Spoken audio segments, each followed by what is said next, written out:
സംസ്ഥാനത്ത് കാട്ടാന ആക്രമണത്തിൽ വീണ്ടും ഒരു മരണം കൂടി സംഭവിച്ചിരിക്കുന്നു. വലിയ രീതിയിൽ കോന്നപ്പകത്ത് വലിയ രീതിയിൽ യുഡിഎഫിന്റെ നേതൃത്വത്തിലേക്ക് പ്രതിഷേധം നടക്കുകയാണ്. ഈ ഒരു ഘട്ടത്തിൽ എന്താണ് ഈ വിഷയത്തിൽ വനംവകുപ്പ് മന്ത്രിക്ക് പറയാനുള്ളത് എന്നാണ് നമ്മൾ ആരായുന്നത്.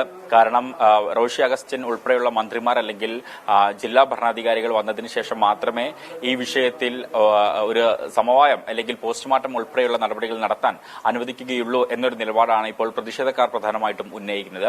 ഈ ഒരു പശ്ചാത്തലത്തിൽ വനമന്ത്രി ഇപ്പോൾ മലപ്പുറം കോട്ടക്കലിൽ ചികിത്സയിലാണ്. ആ ഒരു ഘട്ടത്തിലാണ് അദ്ദേഹം ഇപ്പോൾ നമ്മളുമായിട്ട് പ്രതികരിക്കാൻ പോകുന്നത്. മിസ്റ്റർ, ഇപ്പം വലിയ രീതിയിലുള്ള ഒരു പ്രതിഷേധം നടക്കുകയാണ്. ഇപ്പൊ വീണ്ടും ഒരു കാട്ടാനാക്രമണത്തിൽ ഒരു മരണം കൂടി സംഭവിച്ചിരിക്കുന്നു.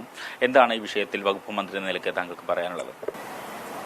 കോതമംഗലത്ത് മരണപ്പെട്ട വയോധികരുടെ നഷ്ടപരിഹാരം എത്രയും പെട്ടെന്ന് തന്നെ പറ്റുമെങ്കിൽ ഇന്ന് തന്നെ കൊടുക്കാനുള്ള നടപടികളാണ് ഇതിനകം ആരംഭിച്ചിട്ടുള്ളത്. അവിടെ പ്രതിരോധ പ്രവർത്തനങ്ങളുടെ ഭാഗമായി ചീഫ് കൺസർവേറ്റർ ഓഫ് ഫോറസ്റ്റിന്റെ നേതൃത്വത്തിൽ ഒരു ടീം ഇതിനകം തന്നെ എത്തിച്ചേർന്നിട്ടുണ്ട്. ഈ കാട്ടാനകളെ നിരീക്ഷിക്കാനുള്ള നിരീക്ഷണ ക്യാമറകൾ സ്ഥാപിക്കാനുള്ള നടപടികൾ ഇന്ന് തന്നെ ആരംഭിക്കുന്നതാണ്. ഈ രൂപത്തിലുള്ള നടപടിക്രമങ്ങളിലൂടെ ജനങ്ങൾക്കുള്ള ഭീതി അകറ്റാനുള്ള ശ്രമമാണ് സർക്കാർ നടത്തുന്നത്. ഒന്നാമത് കുടുംബത്തോടൊപ്പം സർക്കാർ നിൽക്കും. രണ്ടാമത് ജനങ്ങളുടെ ഭീതി അകറ്റാൻ ആവശ്യമായ നടപടികൾ ത്വരിതഗതിയിൽ ആരംഭിക്കും.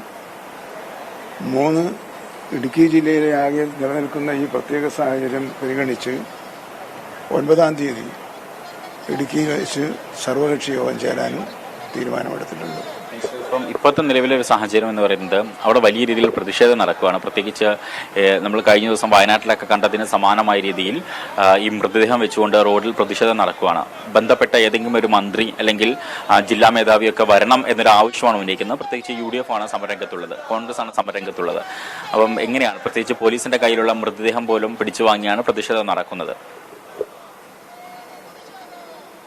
അവിടെ വനം വകുപ്പിലെ ഉന്നത ഉദ്യോഗസ്ഥന്മാർ ഇപ്പോഴത്തെ അവരുമായിട്ട് ചർച്ച നടത്തും.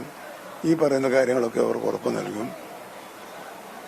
മന്ത്രിമാര് 2 പേരും, ഒരാൾ എറണാകുളത്താണുള്ളത്, ഒരാൾ കോട്ടയത്താണുള്ളത്. എന്നാലും അവർ നിരന്തരമായി ആ പ്രദേശത്തുള്ള ജനപ്രതിനിധികളുമായി സമ്പർക്കത്തിൽ ഏർപ്പെട്ടുകൊണ്ടിരിക്കുകയാണ്.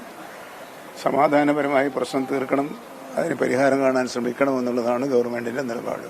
എന്തായാലും വനംവകുപ്പ് മന്ത്രി AK ശശീന്ദ്രനാണ് ഇപ്പോൾ പ്രതികരിച്ചിട്ടുള്ളത്. അദ്ദേഹം ഈ പറഞ്ഞ ഒരു ആശുപത്രിയിൽ ചികിത്സയിലാണ്. എങ്കിൽ പോലും വിഷയത്തിന്റെ ഗൌരവം കണക്കിലെടുത്താണ് അദ്ദേഹത്തിന്റെ ഭാഗത്ത് ഒരു പ്രതികരണം വന്നിട്ടുള്ളത്. വിഷയത്തിൽ ഇപ്പോൾ തിരുവനന്തപുരത്ത് ഒരു അടിയന്തര യോഗം ചേരുന്നുണ്ട്. ഒപ്പം തന്നെ ഈ ആന ഏതാണ് എന്ന് തിരിച്ചറിയാനുള്ള നടപടികളും ആരംഭിച്ചിട്ടുണ്ട്. ഒപ്പം തന്നെ ആ കുടുംബത്തിനൊപ്പമാണ് ഉള്ളത്. ആ കുടുംബത്തിന് വേണ്ട ധനസഹായം അടിയന്തരമായിട്ട് നൽകാനുള്ള നടപടികളും സർക്കാരിന്റെ ഭാഗത്തു നിന്നും ആരംഭിച്ചിട്ടുണ്ട്. ക്യാമറമാൻ മുഹമ്മദ് അർഷാഖിനൊപ്പം ഷാഹിദ് റഹ്മാൻ, 24 കോട്ടക്കൽ.